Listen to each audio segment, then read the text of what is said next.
Okay, thank you everyone so much for joining.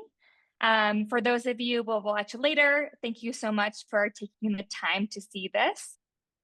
Today, we will walk through climate action tools for this year, 2025 to 2026.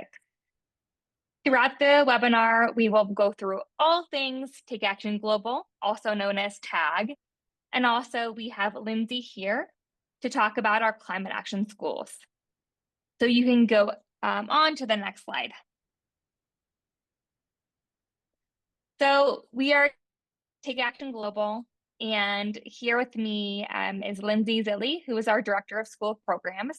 My name is Monica Burba. I'm the Director of Global Schools Development.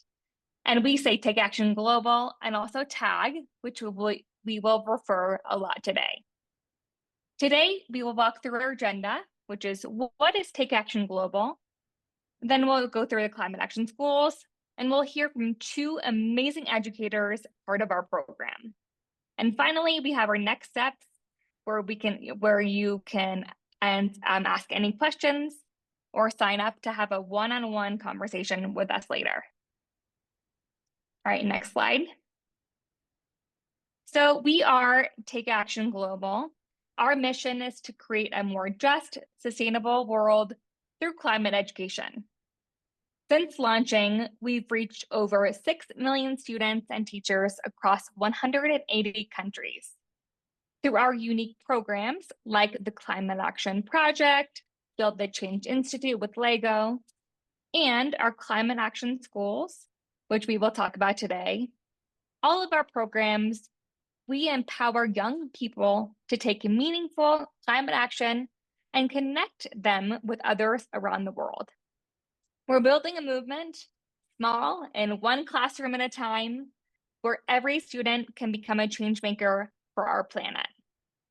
So now I'll pass it along to Lindsay, who will take us through our Climate Action Schools program. Thank you so much, Monica. It's such a pleasure to be able to speak to the work that we're doing with schools all over the world. We are rooted in education. TAG is comprised of teachers, and so we bring that background knowledge in pedagogy and andragogy, and we link up with climate experts in the science industry and organizations like NASA and NSTA. And the transformative power of building education in with climate is that action piece. And so our programs are rooted in ways that we can not only have conversations about climate education, but what we can do to take action with those knowledge bases that we're building. Specifically, our Climate Action Schools program is one of our lighthouse programs. We have 100 global schools participate, united in one mission, and that is climate action education for all. We carefully select these 100 global schools so that you are a member of this organization that is committed to bringing climate conversations to the forefront of your classrooms. Typically, half of those schools are in the United States and the other half are international schools. We do this so that we can build capacity within the perspectives that we bring into our classrooms. This 10-month-long program begins in September, October with our climate champions, or our educators who are starting to have those conversations with students.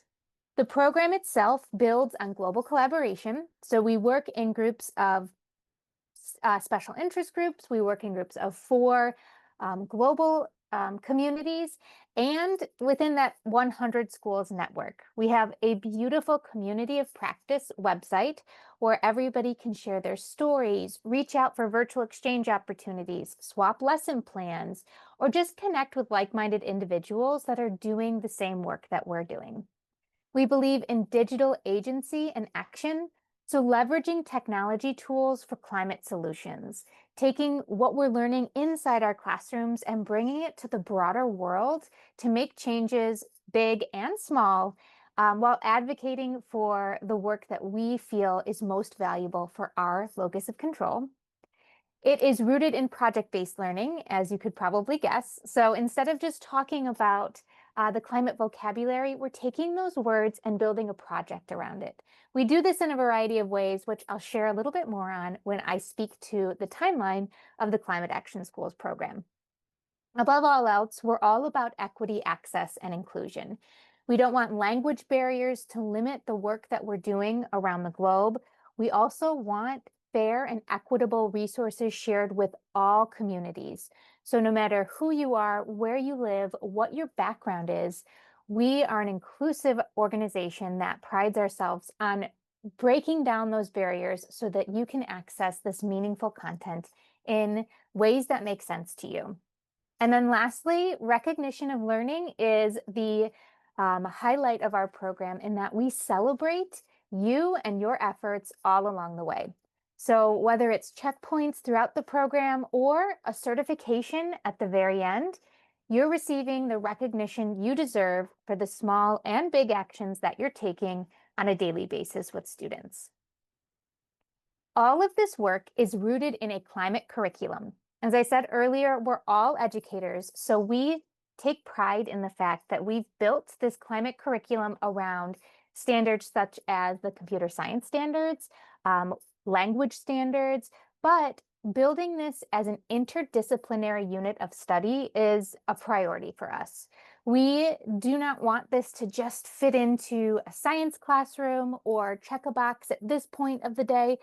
We want it to be a conversation that's had in all classrooms. And so we've built alignment maps and done curriculum studies to ensure that the curriculum we've built for these climate conversations can happen in all classrooms, regardless of what you're teaching or who you're teaching.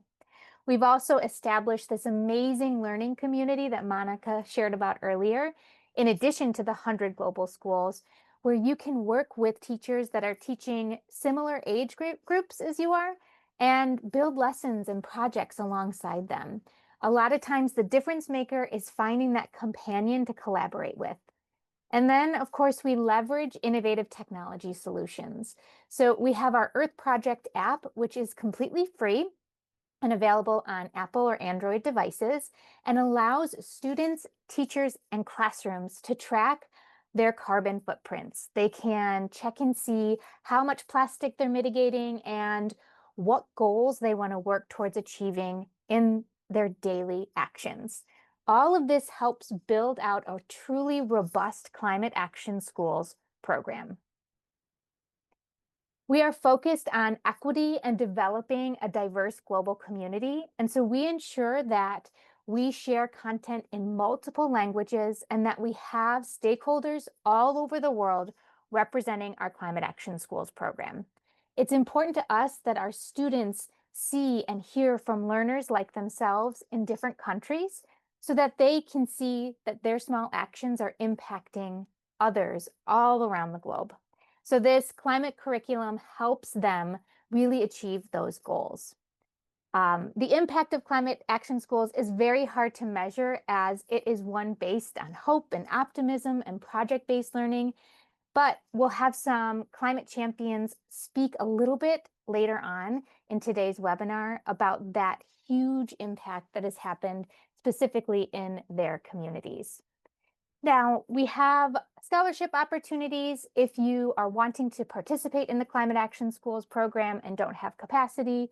We also offer a sliding scale for participation with regards to the price point because we are an accessibility first program and we want to ensure that we've removed as many barriers as possible for you to participate. The program itself has had a lot of happy consequences in that we've had schools visit different states, different countries to share their stories.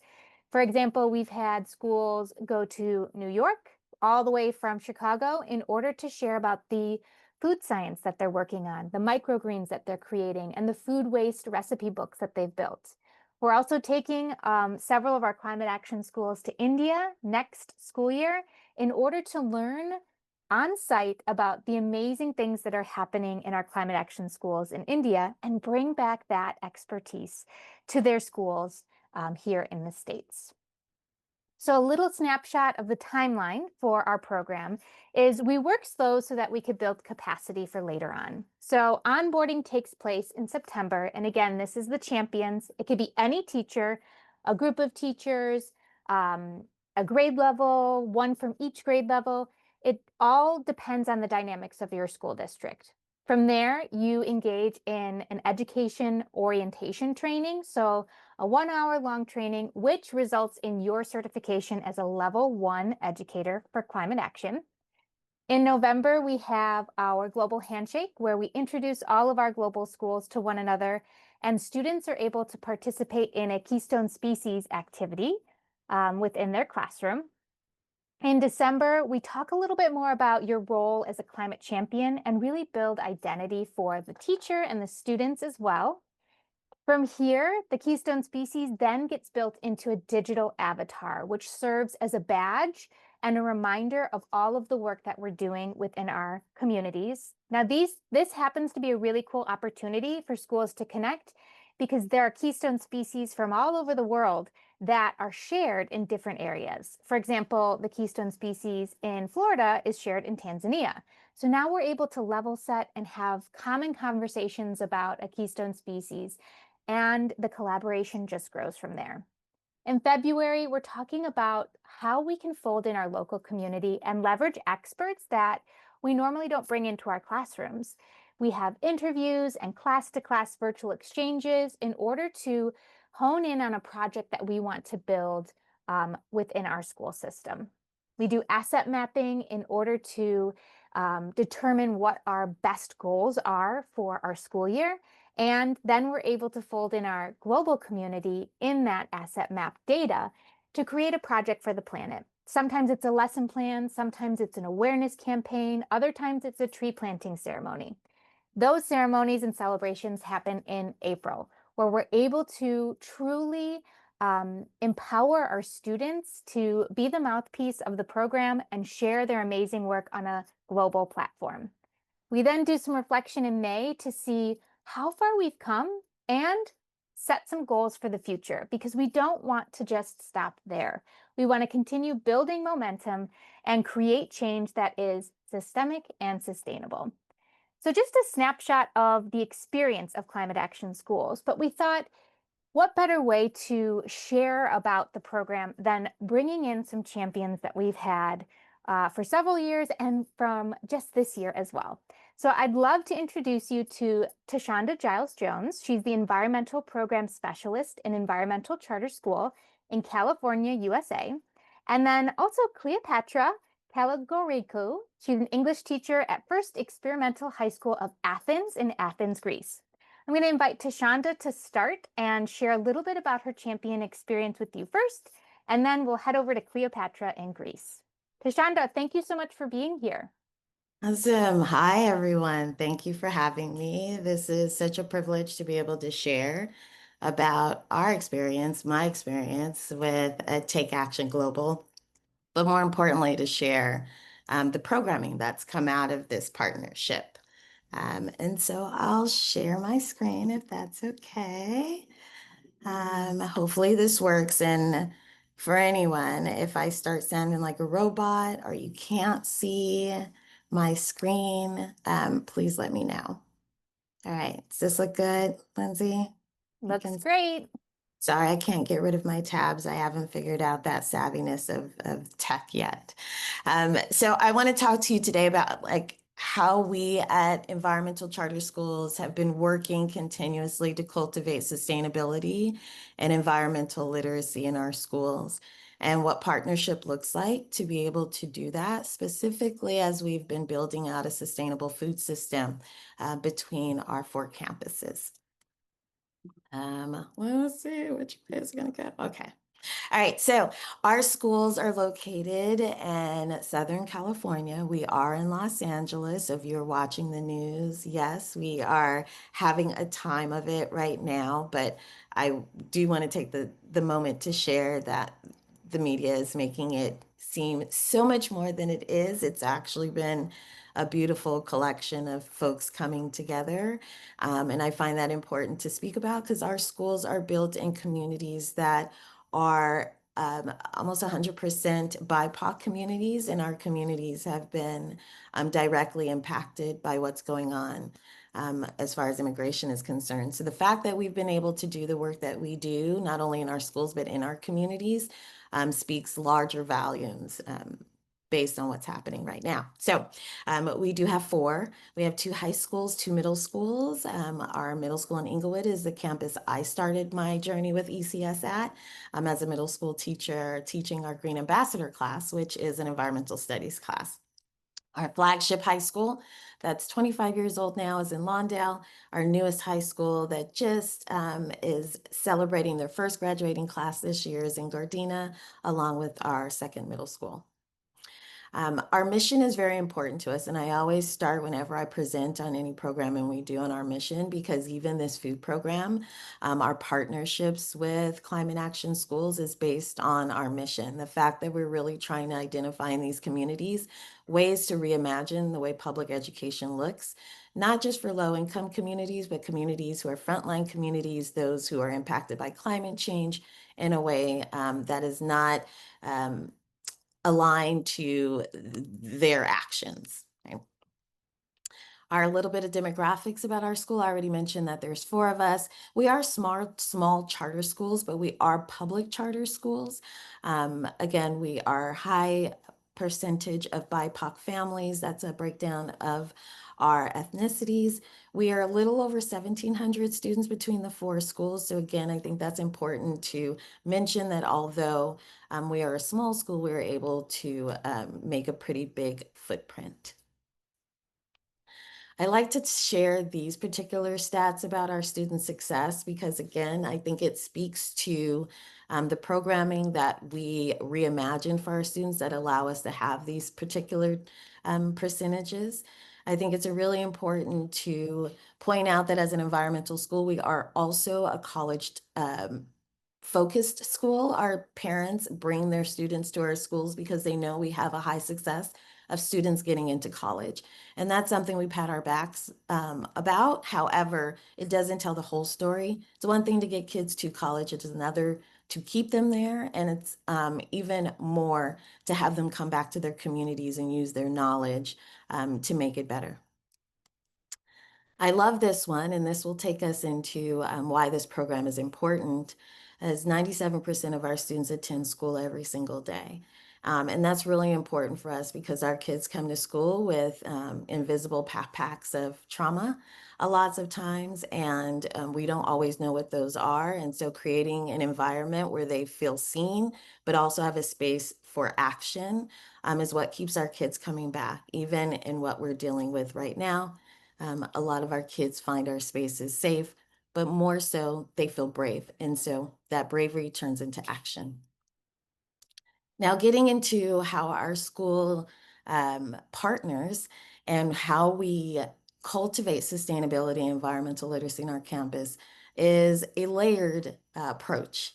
Right, I've been with CAS, I think this is my 3rd year, Lindsay, maybe my 2nd year, I don't know. And it hasn't been an easy 3rd year. It hasn't been an easy implementation for sure.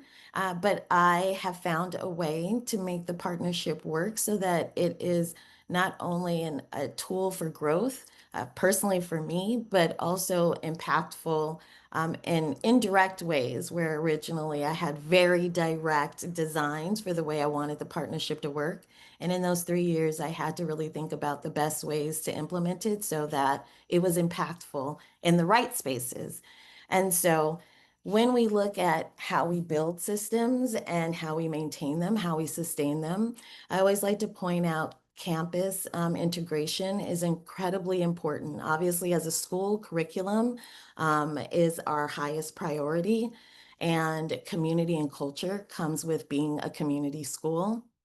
But as far as sustainability work goes, having a campus that is integrated in those other 3 columns is really important. And so this partnership with Climate Action Schools allowed us to really dig deeper in that particular aspect of building a whole school system that is not just sustainable, but is resilient in teaching kids to adapt to a changing climate. And all the things that goes with understanding that and be able to combat it. And this year, we tended to focus more on our food system. Now, not to say that everything we did, all these phases did not happen this year, but parts of these phases did. And what are my involvement with CAS this year allowed me to do was pull all of these phases, all of the siloed parts of our food system that we were already doing into a more cohesive program. And so here you will see, I'm going to talk a little bit about these phases. First thing I want to prioritize is that this roadmap is showing you how it's student driven.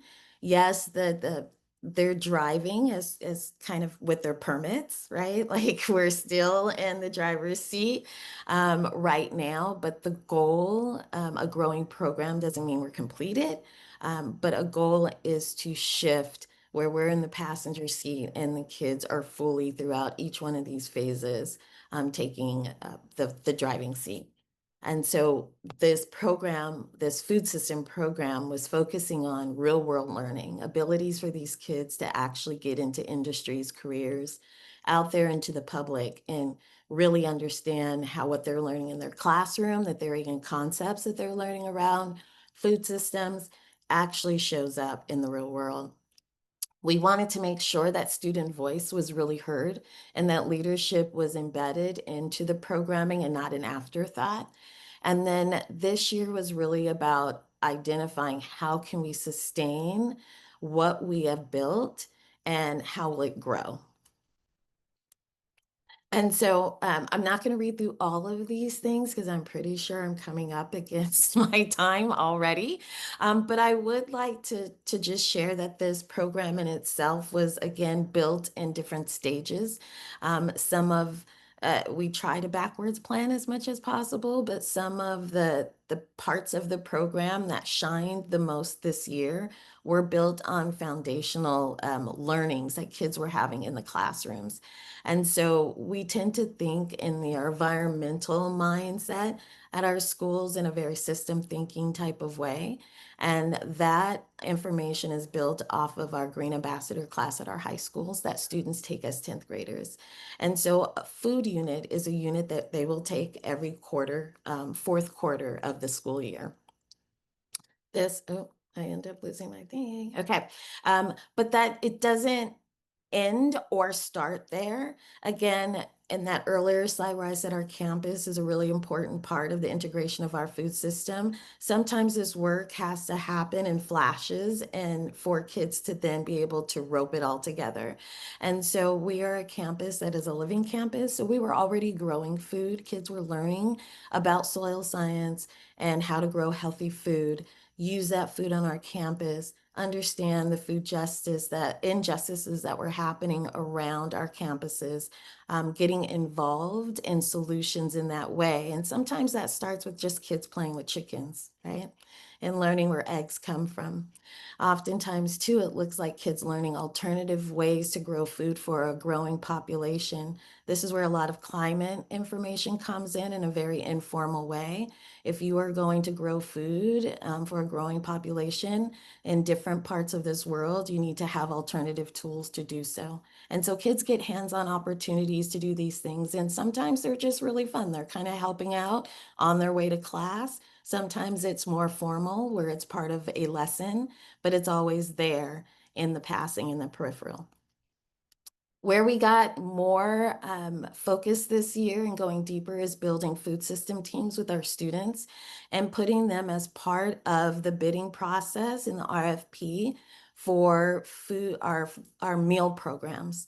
In the past, that happened at our district level. In the past couple of years, we've brought in the students to be part of that process where they're doing the taste testing, they're interviewing the different vendors, they're giving their input and they're creating the criteria of what we should be looking for.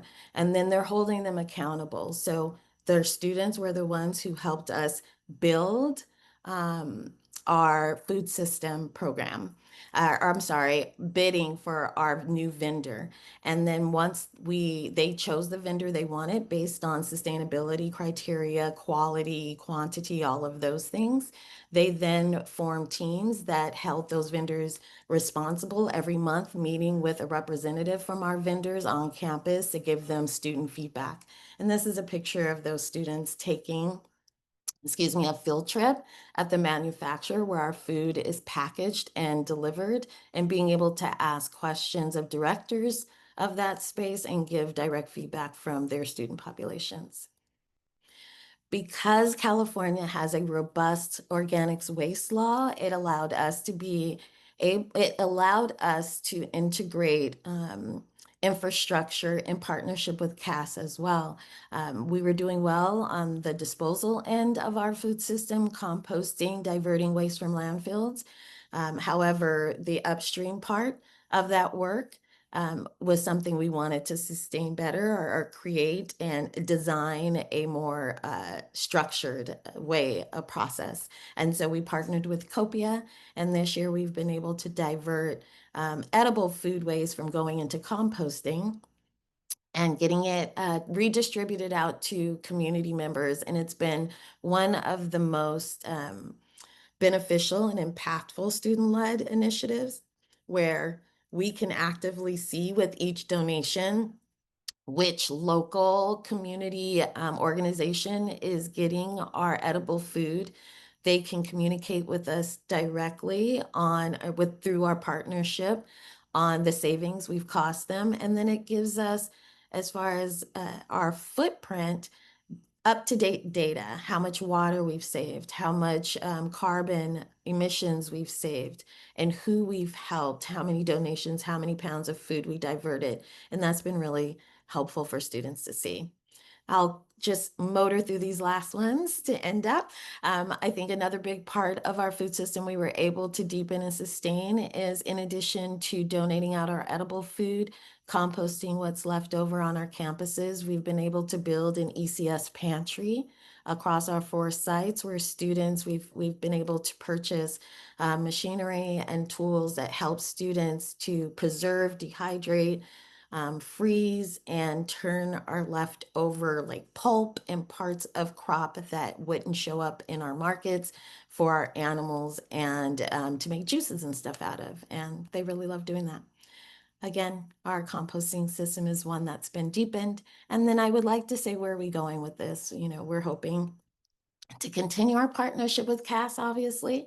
I think that there is a beautiful next step in our organization, where we're creating a very specific pathway for our students to make sure that they're getting not just knowledge, but skill building before they go out into the world. And we find that this partnership with CAS could be a really important part of that pathway and the leadership part for our students. I could talk about so much more, but I know I've gone over, and thank you. Thank you so much, Tashanda. I love how you talked about like the full range of implementation, from playing with chickens to integrating hydroponics and composting and looking at your food service systems. Would it be okay if we shared your presentation with the recording after the session? Sure.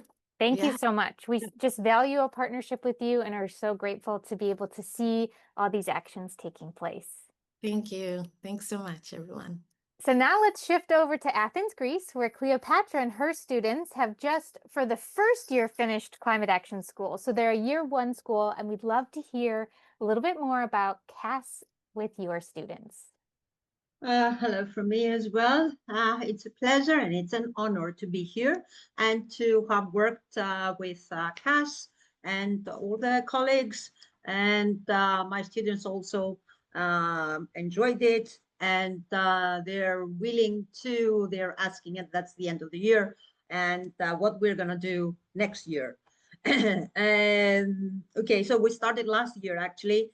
When we started with a climate action project with Jennifer, I do remember, and Cohen, and which was a smaller scale project, which went really well, and the work the kids liked and worked a lot. So we thought when you asked us to join CAS, we thought that would be a wonderful opportunity to continue the wonderful job. So let me share my presentation.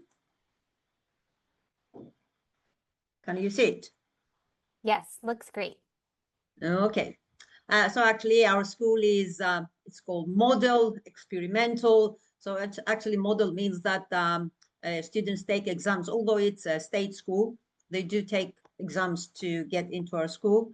So that means the level is quite good, and their English obviously is really good. So that's why they they worked with SATS enthusiasm on that. So it's located in the heart of Athens. Actually, if you can see right here is the Acropolis Hill. So we are right in the heart of Athens. It's the oldest school in Athens. After the occupation, it was the first school that operated in Athens. Not many students, about 500 students, but it's a nice neighborhood. It's in Plaka. It's a nice neighborhood to attend a school in. Okay, so we started right from the beginning in September with setting our goals and see what we are gonna, and creating our logo. And of course, we did have the support from the school, the leadership, the principal, and on the way, more colleagues, more teachers joined, and we did more and more. And there were some challenges. It was a bit difficult. Now I know, but it was a bit difficult to integrate all these things into our own curriculum, let's say, and the syllabus that we follow. So sometimes I was left behind, but okay, then we managed to keep up. So that was the difficulty, but now I know, and next year things will be better and better. So we used technology, a bit tools, as if you have seen when we presented about our keystone species, we worked a lot on in groups, of course, as a project, and starting with resources and informational material from CAS, from the ones that you provided. We started working on Padlet mostly with different ideas, a bit guided at the beginning, but then they got more and more involved. So different ideas, they worked. Okay, we spent several teaching periods. At the same time, teaching vocabulary, since it was an English lesson. So they learned all these terms and everything that had to do with sustainability and the environment. We created our logo here, as you can see. They worked, as we can see, we use mostly Padlets in class. So they worked in groups, and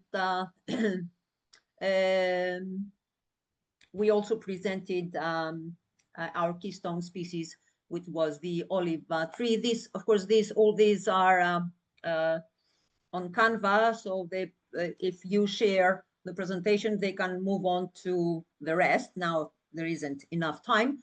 Then we moved to our special interest group, which was actually food waste.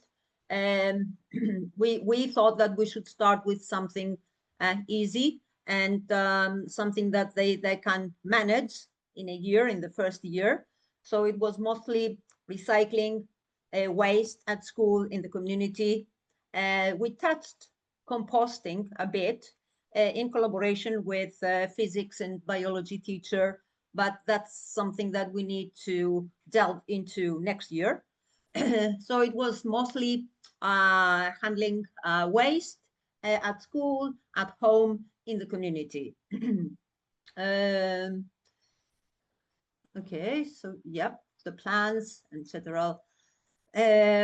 then, okay, we had the group collaboration. We had the virtual exchanges. We had a virtual exchange with Angela from Romania. We met with the class. They discussed their plans, and they, the students, Angela students, but also my students, created different posters, problems, solutions, actions of the municipality, what the municipality is doing, ways to minimize waste, and all these things. So these are different posters that came out from our collaboration. And then we also had, we were about to meet a colleague from Egypt, but then the time was always not convenient to meet all together. So then this didn't work that much. We hope next year we we meet, okay, with Romania. The time is about the same, so it was easier for us to meet online. Okay, now what else we have done? On the way in January, we also thought that we should join a national network called Eco Schools, so that we could combine and contribute to both. So we registered to this one.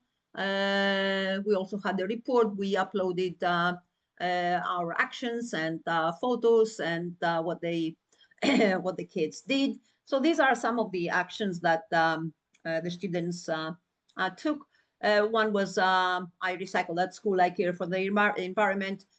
So actually they started, they asked recycling bins. We put recycling bins everywhere at school after asking the municipality for help. And with all these posters that they created, they informed the whole school community, and so that the kids start, using different bins for their waste at school. Then this is the Eco Schools that I told you that we joined, and where we also took action. Okay, we went outside in the neighborhood, outside the school. So with the motto, with the bag and gloves, we save everything. We went into the neighborhood. Actually, a class was involved of 26 students, a 14-year-old, okay, 26, 14-year-old kids. So we collected paper and plastic, and we cleaned the neighborhood surrounding our school. We also attended, there was a two-day workshop where it was about, which was about entrepreneurship and the environment. So there we heard experts talking about sustainability and also entrepreneurship, like this young entrepreneur here who planted his own things, and then he sold them out to supermarkets. So that was his business. So they got ideas, and they were also involved in, coming up with different ideas. They also had took interviews with experts on climate change and sustainable development, because some of them, a group was also involved in an after-school club called Teen Influencers. So a group in this after-school club was mostly involved with in sustainability. So it was the one, they made a podcast. They had they created a site, and they made podcast, and they took interviews from first of all the